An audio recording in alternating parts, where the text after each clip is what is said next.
Following on the video covering the shooting of the .425 Westley Richards double rifle, I had a couple of folks actually reach out and ask if there was a way to explain a little more in detail how the ejectors on that specific double rifle worked. And I think it's this is an attempt to do that, but I'm going to take a step back and actually start with what a normal ejector on a rimmed double rifle looks like and how it works. So within the forearm piece or the fore-end piece, you will have these two striker devices which will actually strike the arms of the legs of the ejector, and once a shot is fired and you open the gun, it'll hit these two rods that connect to the ejectors, and basically just really ping it hard, and the idea is that will then fling the case out. Now with all ejector guns, you'll see that the ejectors are split, so you have two of them.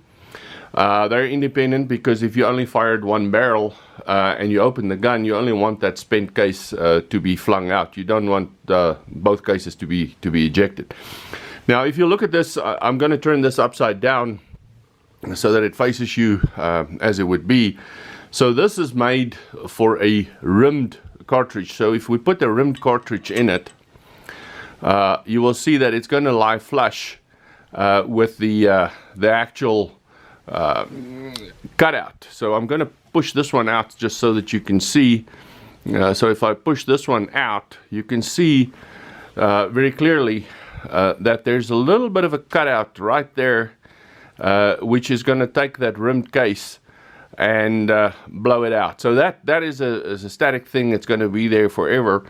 And once this case is fired, once that little hammer on the fore end actuates this thing, it's going to push it out as well, and there comes the case. So it's going to blow that case out in that fashion. Now if we turn our attention to the Westley Richards, there's a couple of things here that are identical and a couple that are very different. Again, it has these two striker devices set on the forearm piece. They are cocked when you open the gun, and they're ready, waiting, and once you have pulled the triggers, they're gonna basically hit this plunger rods, and they're gonna push out the ejectors. Now again, similarity, there's two of them. So one for the left barrel, one for the right barrel. And I'm going to turn these upside down as well, so that it's like the gun is going to be fired, and then we're going to look at them in a little more detail. Now with the Westley Richards case, there's a couple of things here. You'll see it's you know, it is a nice tapering case. It starts at its narrowest with a bullet, and then it gets a little thicker. It's got the neck getting thicker, and then we end up with a case, and then at the end with a rebated rim. So when this is inserted into this rifle, you start from thin going to thick, and what it does is it'll gently slide past this device here. And I'm going to try and show it here. You can see very clearly that here is a protruding piece of steel, but if I press on it, boom, it disappears, it's gone. If I press at it from the bottom, there it comes back. So I'm going to press again, there it's gone. So when you're loading it, by inserting the cartridge, you actually move it out of the way. And when you close the gun, two things are going to happen. Number one is these are going to be pushed back. So both of these are going to be pushed back into the chambers. And as you close that gun, as soon as they're pushed back onto the edge here, you can see now it elevates this little finger here.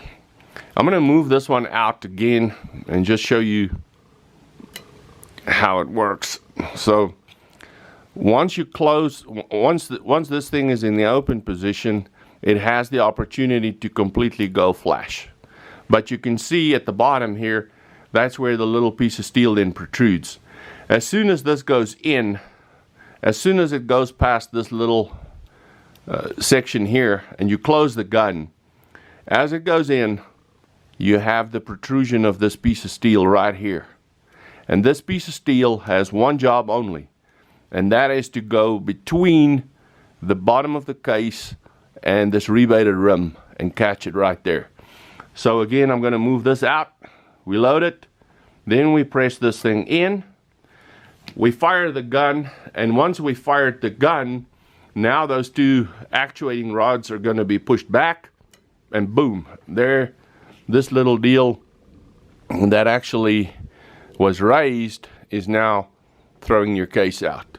So a very simple technique, having this sliding piece of steel in here, but it creates the opportunity to load without impediment.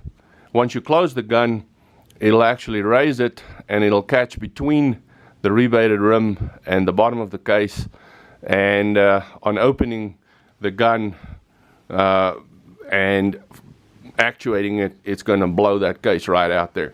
So I hope that's a little more clear and a little more in detail, but obviously, you know, having to carve at this thing and make sure it's not too long and not too short, and then you know, make sure it works every time, obviously engage quite a bit of additional cost, I would say, to these rifles.